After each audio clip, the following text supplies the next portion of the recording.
What's up guys? For today's vlog guys, ito guys, meron tayong problema guys sa ating pang-araw-araw na gawain.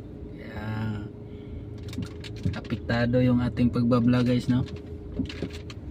Kaya sisikapin kung makapagawa kahit papaano ng medyo content ako, maiksi lang guys. Pag may problema hindi tayo makakapag focus sa pag-iisip ng gawin content mga GSP, no? Yung mga problema kasama yan sa trabaho talaga mga GSP, hindi maiwasan.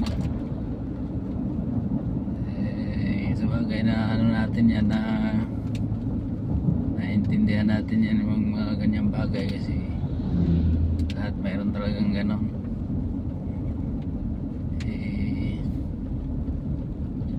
Kaya sana pero guys mga ka-GSP, hindi talaga may iwasan kahit saan, kahit saang industriya ng pagtatrabaho guys, mayroong ganon talaga guys.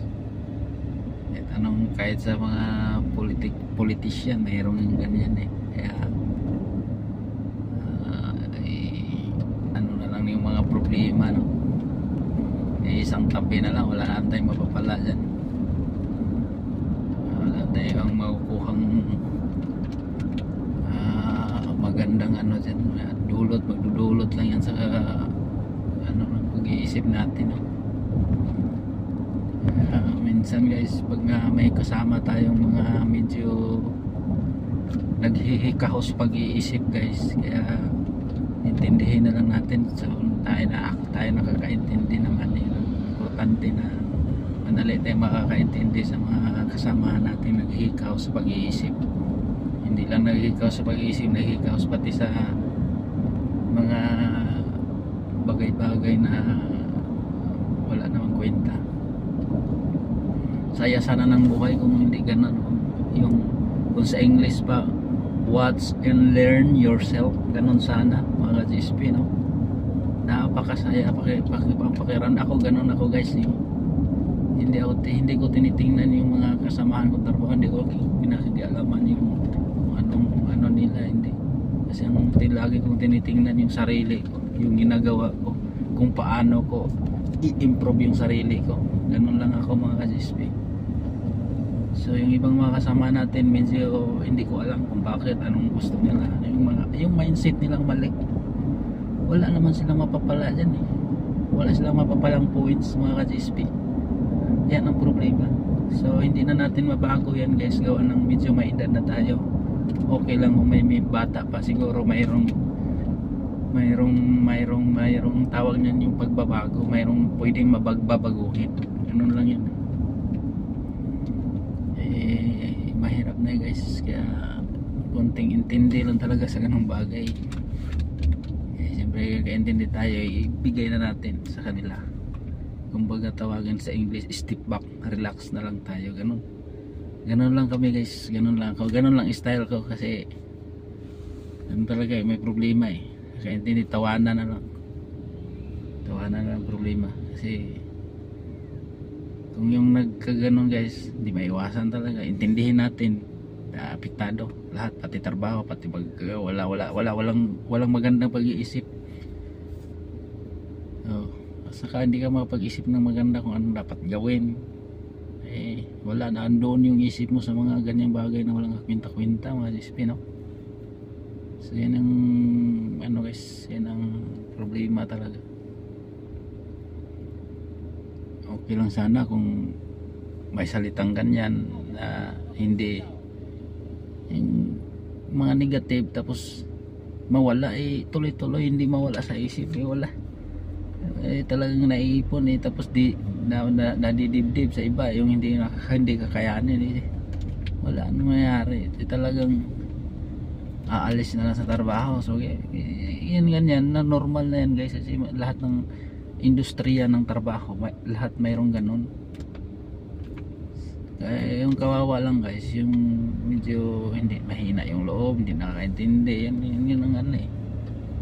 Pero sigurado naman ako sa mga ganyang mindset guys na yung mga puro negative, walang mangyayari, magulo ang isipan, magulo ang isip niya, at saka hindi makakapag-isip yan sila ng magandang isip kasi wala eh, ang isip nandoon lahat sa mga negative eh. Ako hindi ako ganyan guys, hindi ko iniisip yung, alam ko yung negative sa positive na lumalabas sa kaharap ko eh. Kaya kung anong lumabas sa bunganga ng kaharap ko, alam ko na yung negative o positive yung sinasabi niya. Eh, hindi ko papansinin yan guys. So, maliwanag pa sa 5:59 ng umaga, hindi ko papansinin yan guys. So ganun ako, ganun akong tao eh, kaya walang mangyayari dyan. Ganyan ang mindset ko mga ka-GSP. Hindi ko kasi siyempre sa ilang amo, sa ilang ilang employer na napapasokan eh, sanay na tayo sa ganyang ano eh,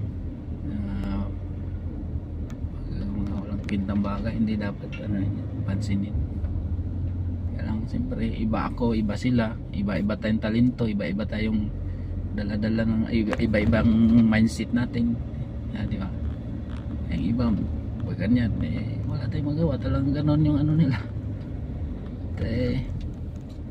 Kaya kung yung hindi nakakaintindi at nakakaintindi eh, mas maganda yung nakakaintindi. Yung hindi nakakaintindi ay walang mangyayari dyan. Kaya minsan eh, alam nyo guys, mas maganda talaga yung nagdidistansya ka sa kapwa mong tao eh. Malaking ano yan, walang pinagkaiba yan sa nagdadrive tayo, no? Diba, keep distance, keep distance. Mas maganda palagi yung nasa isip, distansya. Kasi walang kung nagdistansya ka, walang mangyayari na ano eh, na yung kagaya niyan, yung mga walang mga kwentang bagay, yung puro negative na lang ng ano, pag-uusapan, wala eh. Dapat laging distansya. Kaya nga ako guys, pag nasa trabaho ako, mas gusto lang kung ako lang mag-isa ay makapag-isip ako ng maganda. Pero kung may kasama ako, puro kwento, walang kwenta, ano lang guys, hindi ko pinapansin, iwanan ko yan. Wala kang mapapala dyan. Kakapira ka ba dyan sa kanya? Wala. Maging inutil lang ang isip natin pagdating ng balang araw. Hindi mo alam bakit hanggang ganito lang ako, ganito lang estado ko sa buhay, walang nangyayari. Hindi mo naisip yan.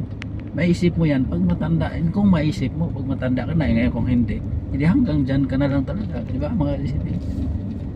Hindi yan, mali yan.